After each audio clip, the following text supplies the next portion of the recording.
I want to welcome you all. My name's Jim Kitchens, and I'm one of the principals of New Matrix, a consulting group. And my partner, Deborah Wright, is on here with me today. I want to welcome you to this third webinar in our series on strengthening the small church. And I'll introduce Katy, our speaker, in a little bit. Katy, we're really glad to have you with us. But before I get to Katy, I want to thank all the partners who helped make this webinar possible. The Center for Healthy Churches and Jeannie Troutman, who is being the administrator for this webinar today, is from CHC, the Church Network, and Phil is, Martin is from their executive for a few more months. And Phil, we're glad to have you here today. They have done a wonderful job of hosting all the recordings of these webinars for us. The Presbyterian Foundation, Baptist News Global, Gardner Webb University, Belmont University, the Lake Institute on Faith and Giving, Truett Seminary at Baylor, and New Matrix. So an interesting mix of institutions and denominational traditions. We're so glad to welcome Katy Shevel to our webinar this morning. Katy is the associate pastor for congregational life at Wayne Presbyterian Church in Wayne, Pennsylvania, just outside of Philly. She earned her BA degree in religious studies from Wartburg College in Iowa, her MDiv and Master of Theology from Princeton Seminary. And prior to joining the Wayne staff in 2020, she served for 5 years as a solo pastor for Fairmount Presbyterian in Califon, New Jersey, which is out in the country. And was a faithful pastor there. And she writes, she has a wonderful blog. I'm going to put up the link to her blog and the chat feature later on today as she's speaking. And she's also a frequent contributor to the Presbyterian Outlook. And it was my seeing an article in the Outlook that she wrote recently that said, oh, that's somebody we've got to have come in and talk about the gifts that small churches bring. So as I told some of you, I am sitting in an airport this morning, so I'm going to be muting myself in between asking questions to try to hold down the background noise. And as we get started, I want to ask you if there are questions that arise for you as you're listening to Katy, put those up in the chat. If we have time at the end of our webinar today, I will try to weave as many of those questions into Katy as we possibly can. So Katy, thank you for joining us again. And let me just ask you to tell us a little bit about your church background and church experience as we get started. Absolutely. Thank you so much for having me. I've been really looking forward to this conversation. I have, as Jim said, I currently serve as an associate pastor of a large suburban congregation, but my ministry has been so enriched by my experience as a solo pastor. And so I'm really just fascinated by these conversations of what different size congregations can and should be learning from each other, but particularly highlighting the small church. So I've just really, thank you so much for having me. So my first call out of seminary was, as Jim said, a small Presbyterian congregation in the woods, classic mid-Atlantic, single room sanctuary, periodically have to shoo some cows off the lawn, that sort of thing. The cemetery is right outside the door and everything's beautifully just interwoven with past and present. Membership was about 130 on the rolls, but you get about 30 or 40 on any given Sunday. I served that congregation for 5 years, and I was actually their first female pastor in that church's history. So that was fascinating as well. I was really drawn to solo ministry out of seminary because I really just wanted that hands-on, grassroots, roll up your sleeve, learn ministry in a very hands-on kind of way. I wanted to be that person who was on call in a small congregation to really be in the center of their life together and have that experience of being really immersed in a small community. And along the road in my discernment, working in a small church, I discovered that I just really liked working with small groups. I really loved having conversations with people about their faith, sharing ideas, coming alongside people in their faith journey and helping them kind of think about, who is God calling me to be? And so that started me on my road to discernment and looking for jobs that kind of more specialize in that area. So I started interviewing in some larger congregations. And I maybe shouldn't have been surprised by this, but I was a little surprised about some of the biases I encountered in some of those interviews for folks kind of being like, oh, you worked at a small church. You know what I mean? Like kind of that inherent sort of bias that people have that assume that small churches aren't complex church systems, that small churches don't have a sizable impact on their communities, and that's simply not true. So I'll come back to some of that, but I was a little surprised in my interview process. I'm like, okay, I'll set that over here for a minute. My search process to eventually to end, that ended with me being here in Wayne, was of course put on a temporary hiatus during COVID, because I was searching around 2019, 2020 was when I was really doing discernment. So that was put on temporary hiatus, and I was firmly with my congregation leading them during the COVID shutdown, which I'm proud to say that our little congregation of, say about 30 or 40 on a Sunday, never missed a Sunday service. And we had absolutely, I'm sure like so many of you had absolutely no resources, no experience with online worship, no tech committees, no sound guy, like we didn't have any of that. We were all just rolling up our sleeves, figuring it out. So, we were recording worship services on Zoom, and our little staff in session just teamed up and made it happen. I remember distinctly an experience that really shaped me that I wrote about in my article for the Presbyterian Outlook.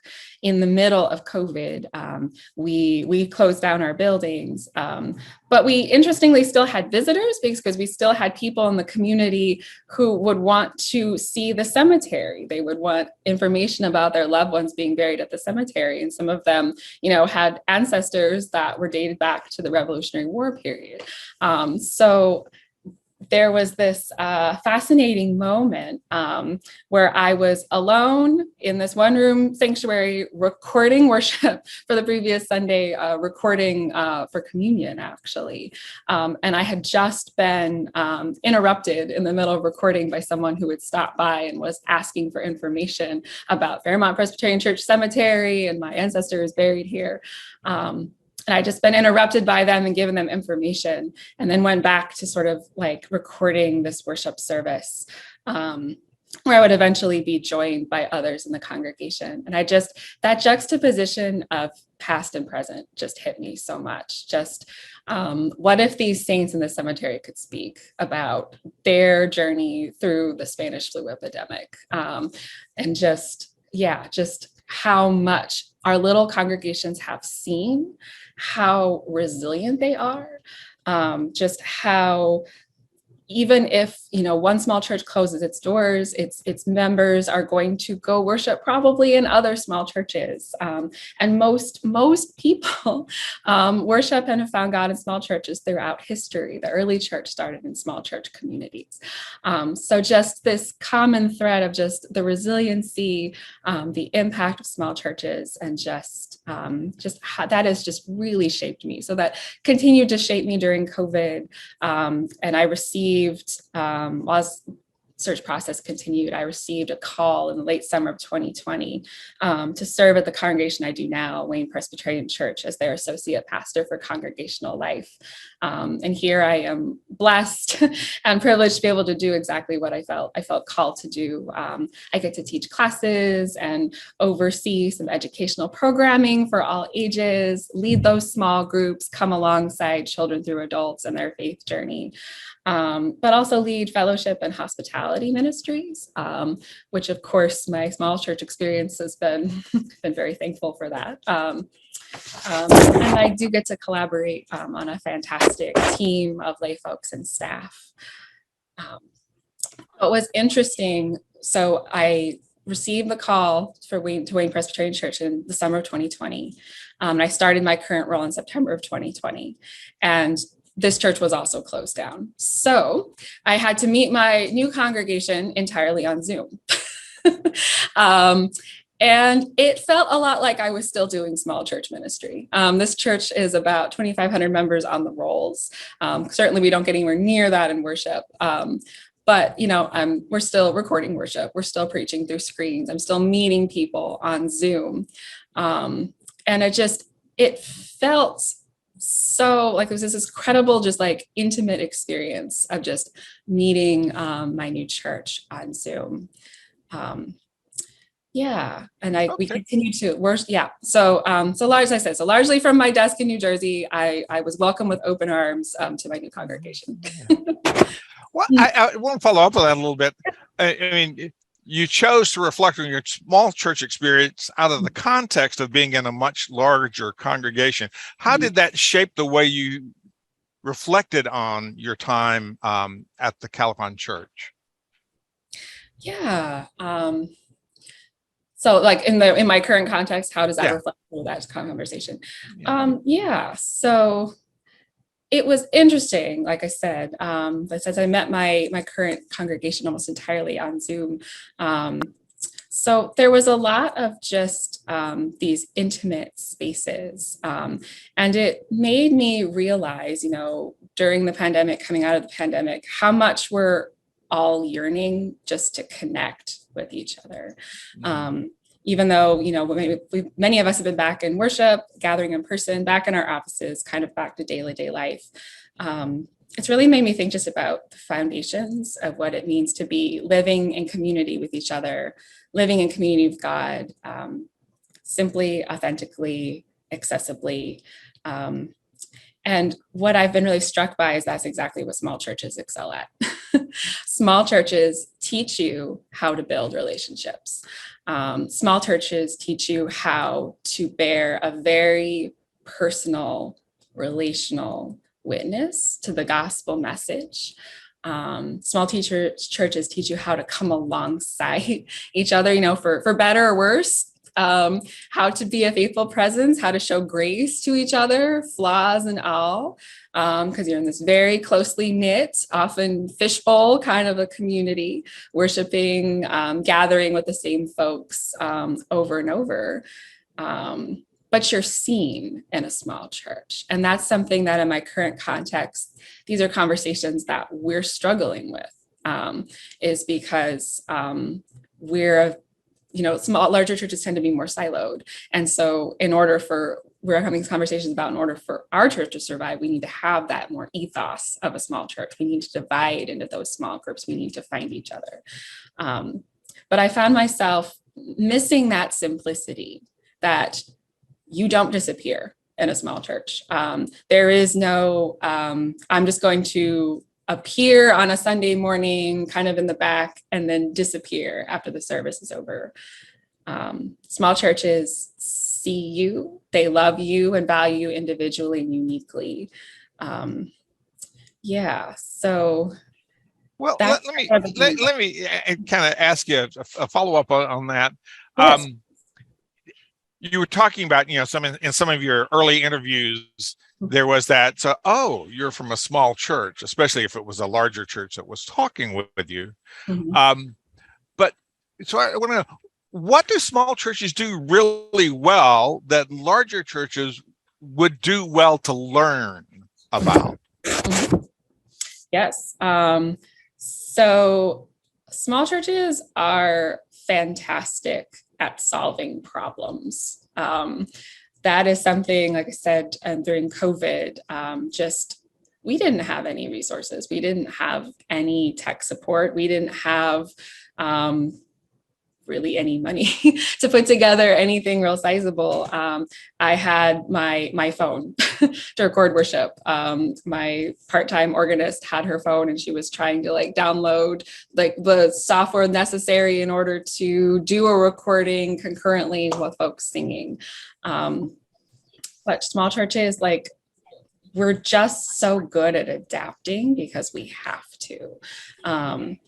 We don't have plans A, like if plan A doesn't work out, we don't have B, C, D, and et cetera letters, because a lot of small churches just don't have the resources, the finances, and the staff and the infrastructure to make the backups and alternatives.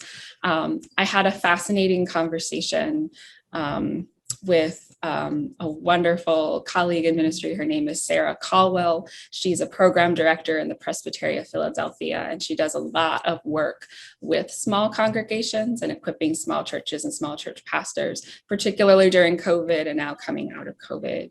And my favorite quote that she said is like, small churches don't freak out if the sound guy doesn't show up. And that's so true. Like we pivot, we adapt, we act. Because,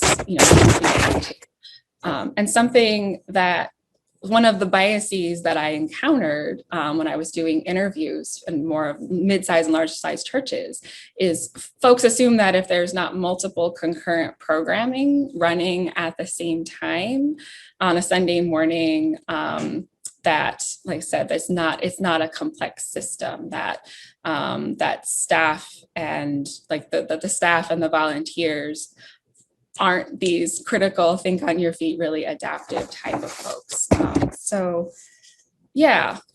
one thing that small churches do really well is solve problems.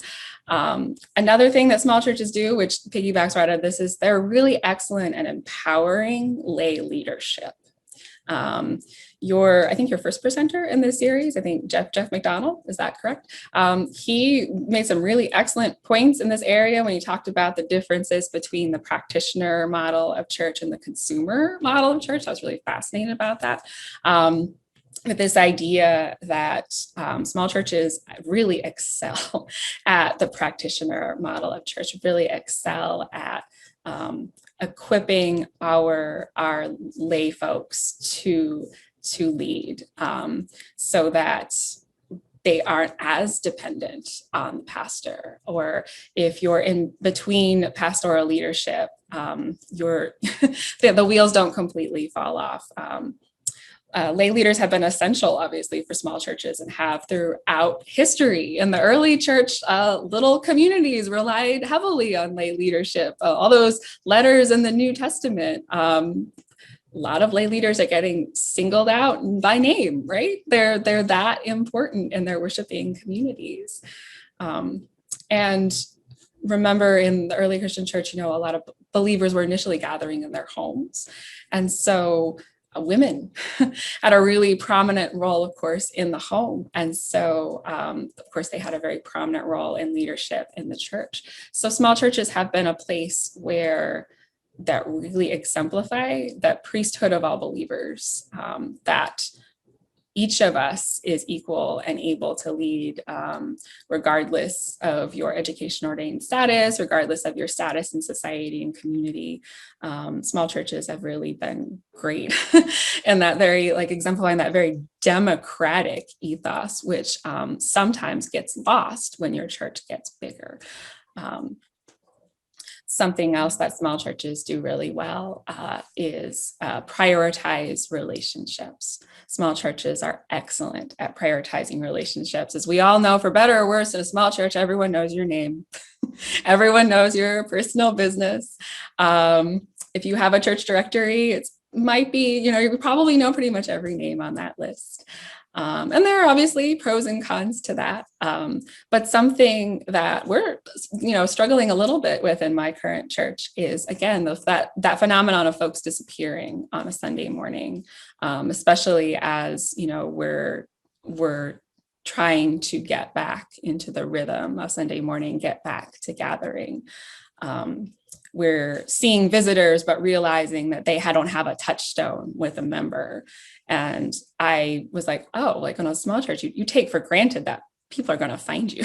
People are going to find you and they're going to greet you. They're going to go out of their way to stop and see you and say hi and maybe try to recruit you for a committee or a volunteer position right then and there.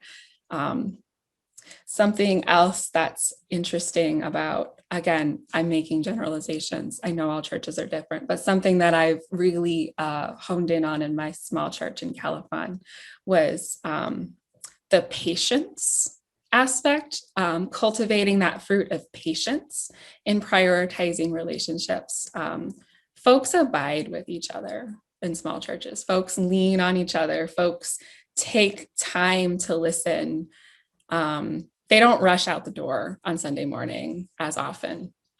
Some folks do, but a lot of what I observed in my context was folks linger at that fellowship hour on Sunday morning.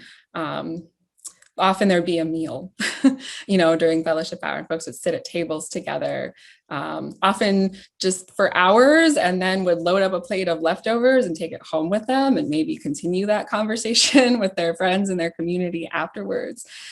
That's not something that happens in all church communities, and that's something that small churches are really excellent at.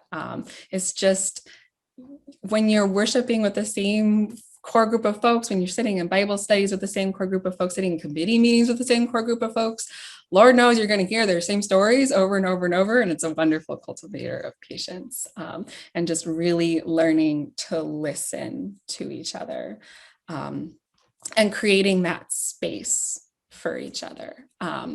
So that's something else that small churches do really, really well.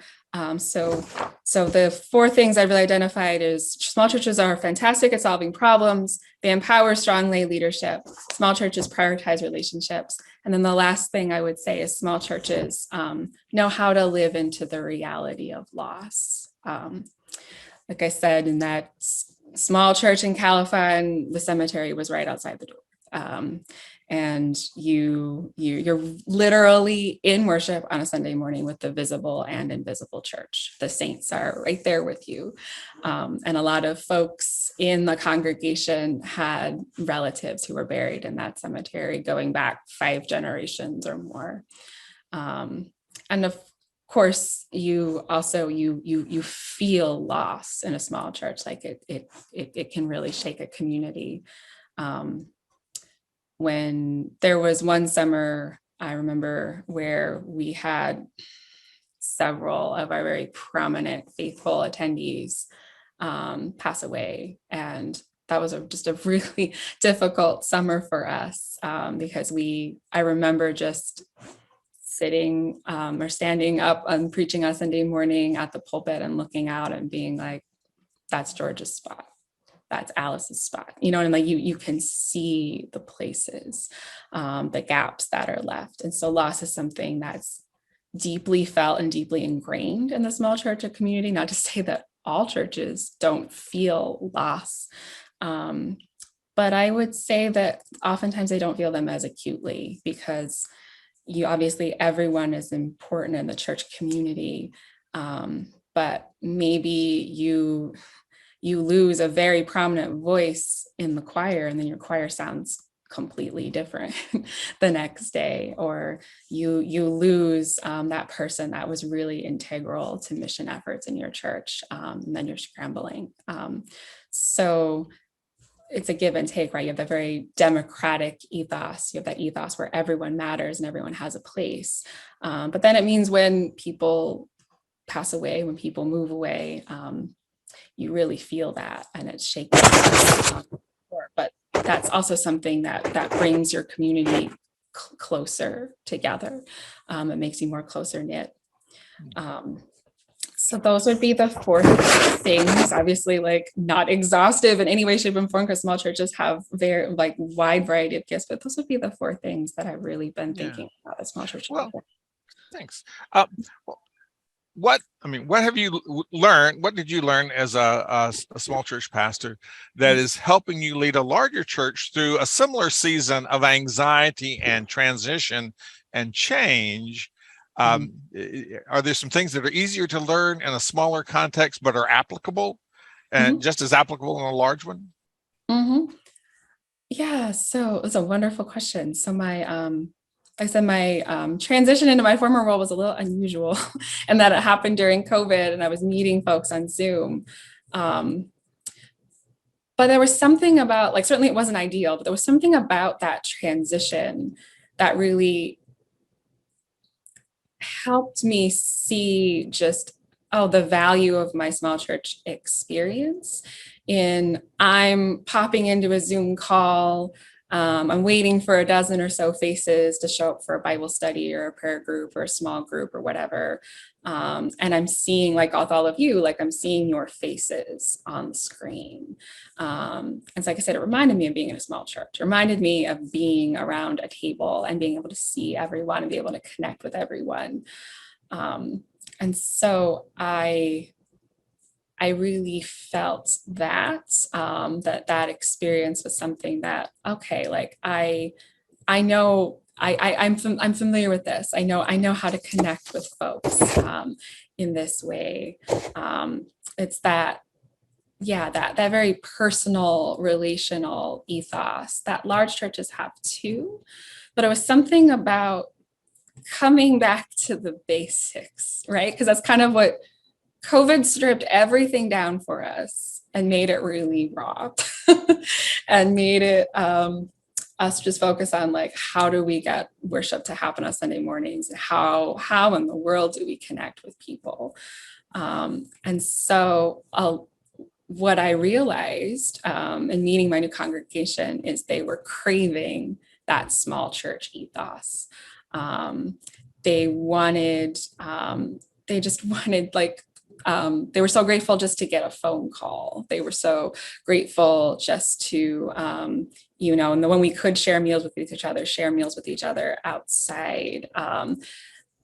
But just, yeah, cultivating that basic sort of relational piece of ministry was something that I really discovered in that I'm certainly not an expert at. I'm not claiming that in any way, shape, or form. In my church, like I said, my current congregation, I'm noticing that the pieces that we are struggling with are pieces that my small church did not struggle with. And obviously there's give and take. It goes the other way as well. Did that answer your question? Yes. And there was a word that you used in your article. That is a word I've heard. I'm going to a meeting that will include 3 Presbyterian executives and a lot of lay and pastoral leadership. And one of those executives, she talks about some of the small churches that she oversees out in rural Idaho. She was like, these are churches that by any metric you look at them, they ought to have been dead 10 years ago, but they are scrappy churches. And you use the term scrappy in your article. So I wonder what that term means for you. How do you think of small churches? What's that scrappiness they have that enables them to hang on? I love that question. It's just, there is just this innate, like I said, it's like ingrained in the DNA of small churches.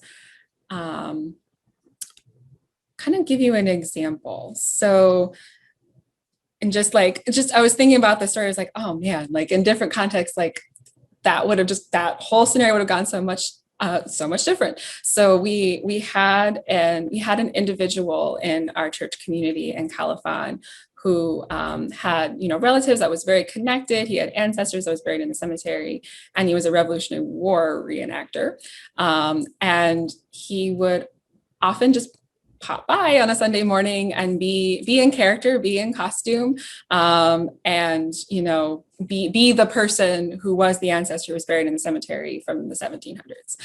And he would just come in on Sunday morning and sometimes would interrupt the sermon and sometimes would stop by during coffee hour or whatever and would just kind of be present in the community and just be in character. And congregants all knew him and they all went with it, and they all knew this isn't planned, this isn't scripted, we're just going with this. And I was just thinking about, oh man, if that had happened here at Wayne, I mean, folks maybe they would have thought that it was like planned and that we scripted it or whatever, but we would not have just all gone with the flow and known that this is just something that's happening, that they're just interrupting our worship service, and then we're just gonna keep on going. But there's this laid back sort of grassroots, like I said, just kind of scrappy, just all right, this is happening. we'll pivot. And then this innate sort of call to like tune into the voice of the Holy Spirit. And it's like, all right, well, worship, something's different's happening here. There were several worship services, where we didn't have heat. Several worship services where, you have a staff who can't be there at the last minute. You have an organist that can't be there at the last minute. And you just adapt. You just roll with it. Folks, there was one worship service where I was like, well, we don't have any heat, and folks brought in space heaters. You know what I mean? Like, it's just, you just make it work. One of my favorite experiences at that church, another example of just scrappy, and then I would just say scrappy at large, just like demonstrate all of the things, is we did a collaborative kind of worship, calling it an event, but it was in the backyard of my manse in the church property, where we did a combined worship service with 7 other local congregations, and all small. We were all about worshiping about 20 or 30 during a service, give or take, on average. But it was an ecumenical service. There were Methodists and Baptists and Presbyterians. I think we had one Catholic congregation as well. And our leadership in each of those churches in our sessions just decided that, we want to do a summer event outside. A local bluegrass band that had members, I think, represented from 3 of our different churches just showed up to play.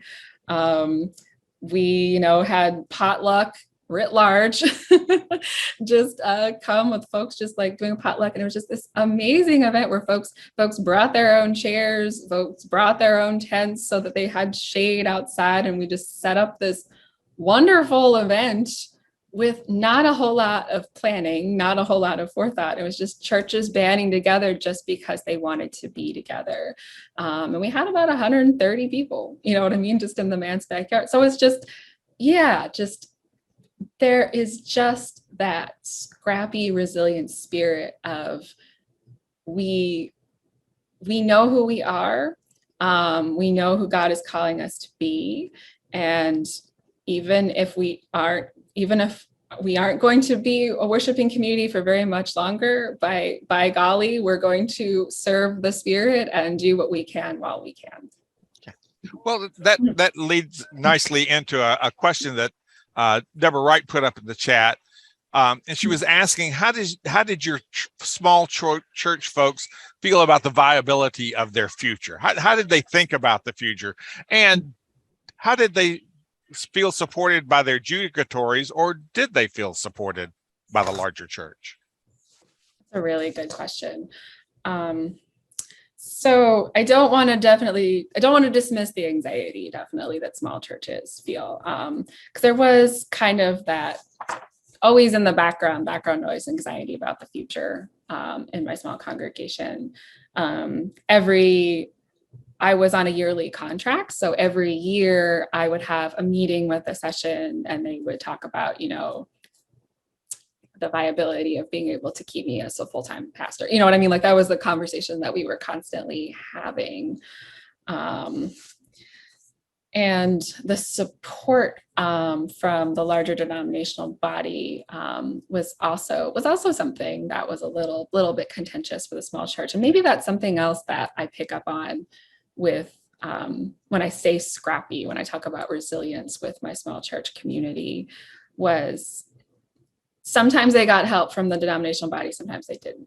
And so, which sometimes translated into something positive, something negative about folks kind of feeling like they were on their own, that we're out here, we got to do what we can, and we've got to lean on each other because we don't feel like we're going to get any help. And whether or not, that was true, that was definitely a felt belief. Something that I've noticed, though, which is interesting in my current context, and again, something I was surprised by, but perhaps shouldn't have been surprised by, is because the whole church at large, the broader church is very anxious about the future, of course, and about, we're all talking about decline, having these broad conversations. But what I was surprised by was at the local level, that the conversations that my session and we were having in Califon in my small church were almost verbatim to the conversations that I'm having now with our session at Wayne, is this anxiety about scarcity. And like I said, like just seeing these two very different settings and having folks have that same fear of just, we're losing folks, we're losing membership, worrying about the budget, really zeroing in all of that. So that anxiety is real. And what I hear in that is this fear of, in my current context, this fear of, we're afraid that we're not going to be able to do what we used to do. And we're afraid that our church is changing, which is different than the very acute fear of a small church, and that we're afraid we're not going to be able to pay our bills. We're afraid that we're going to have to lay people off. We're afraid that we're going to close our doors in 3 or 4 years, which was exactly the conversations that our session was having.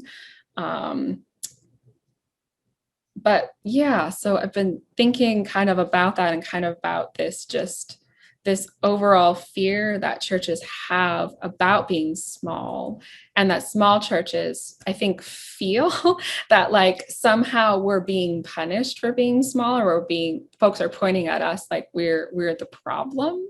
I think denominational oversight feels a lot of burden sometimes by caring for small churches. And small churches feel stigmatized by that. It's like we didn't do anything wrong. There's a lot of, like, as Jim pointed out, there's a lot of really viable, amazing congregations that do great work that maybe have 10 folks in worship on Sunday morning.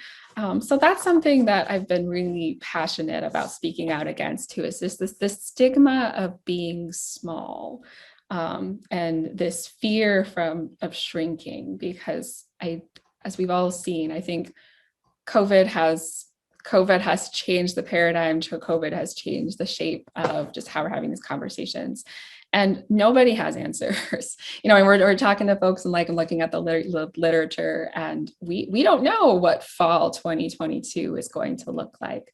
But I really think we just need to give, especially small churches, just permission to be authentic to who we are in all of our congregations, to not try to change our congregations, but just give ourselves permission to just be who we are. Right. Let me try to sneak Vanjie's question in real quickly. And it's a really simple one. I'm sure you're going to have a really just easy answer for her. Oh. How do you do ministry, and how do you draw families into a small church where the average age is 78? So talk about that, and I don't know what the age profile was at Califon, but how do small churches do ministry with aging congregations, and how can they be open to and welcoming of new people entering that system? Yeah, that actually sounds like the age profile of my church in Califon. So it's a really, really good question. Some models that I've seen are really good. Like I said, especially now, as you are able and as you feel safe, folks are really craving that round table, hospitality centered, just life and community with each other. And so I think just showing that you're a welcoming church, like having, I said, like hosting small group dinners, doing the potlucks. Like, I know it sounds very basic, but it's what folks are craving, and making your worship as accessible for families as possible. Maybe don't pounce on visitors when they come in the door, but definitely make folks feel welcome. I don't have a magic formula for this. One of the reasons that I think I was hired at Califon was because they thought, oh, she's young, so the young families will see her and they'll flock to the church. But the kinds of things that we're doing at Wayne and the kinds of things that were really successful at Fairmount were these gatherings that really just make it very invitational and relational for everyone, because if you invite somebody to come to something in a very personal way, if you invite someone to be a part of something, like, which again is something that small churches do really well, don't discount the value of that. Like that is really incredible. So I would say just being intentional about who are the people in your community that you would like to invite to church. I would say, if there's like a community event, I would see, tell them about something really cool that you're doing at your church community, being like, hey, we did dinner church, or we did this really awesome mission effort, come be a part of it. Like, it sounds really basic, but it's that invitational, relational connection that folks are craving. Well, thank you, Katy. We really appreciate you sharing your experience and your insights with us today. Really helpful for all of us. Small churches have their own special gifts to give. They can be a model for a much more intimate model of how all of us are going to figure out our way into this next season of the church's life and ministry. So we appreciate having you here today. Jeannie, I'm going to ask you something that you may not be able to tell us, but I sure don't know. I was going to say a little something. Do you know what Matt is planning for the next few webinars, that we can let folks know what's coming up?